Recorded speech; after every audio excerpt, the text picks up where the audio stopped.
વાત કરીએ ભરૂચની દૂધધારા ડેરીમાં પક્ષના મેરિટ વિરુદ્ધ ઉમેદવારી કરવામાં આવી છે. નોંધાવનાર 9 લોકોએ બીજેપીને સસ્પેન્ડ કરી દીધા. જિલ્લા બીજેપી પ્રમુખ પ્રકાશ મોદી અરુણસિંહ રાણાની પેનલના 6 અને નર્મદાના 3 ઉમેદવારોને પક્ષમાંથી સસ્પેન્ડ કરી દીધા છે. ત્યારે ભરૂચના સાંસદ મનસુખ વસાવાએ નેતાઓ પર પ્રહાર કરતા કહ્યું હતું કે આ ખોટું થઈ રહ્યું છે. સ્થાનિક સ્વરાજ્યની ચૂંટણીમાં પાર્ટીને મોટો ફટકો પડશે.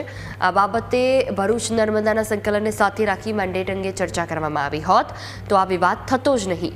પ્રદેશ ગેરમાર્ગે દોરે છે. જે ડેરીમાં જે ઉમેદવારોને જે સસ્પેન્ડ કર્યા છે એ પણ બધા મોટાભાગના ભાજપના જ છે.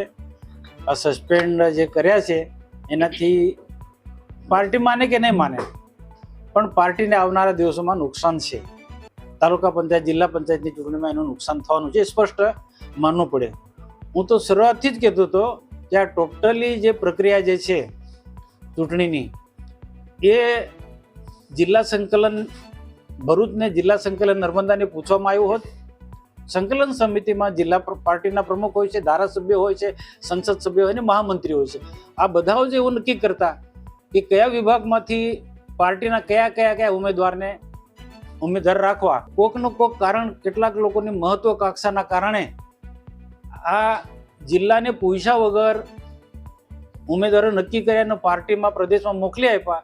પ્રદેશની આની તો ખબર ન હોય એટલે પ્રદેશે એક ભરોસો રાખીને એ બધાને મેન્ડેટ આપી દીધા 14 અને મેન્ડેટ આપ્યા પછી પણ કે ખબર પડી પાર્ટીને કે આમાં કેટલાક કોંગ્રેસના લોકો છે તો તેમને પાછો એને ચિહ્ન બદલી નાખવામાં આવે છે.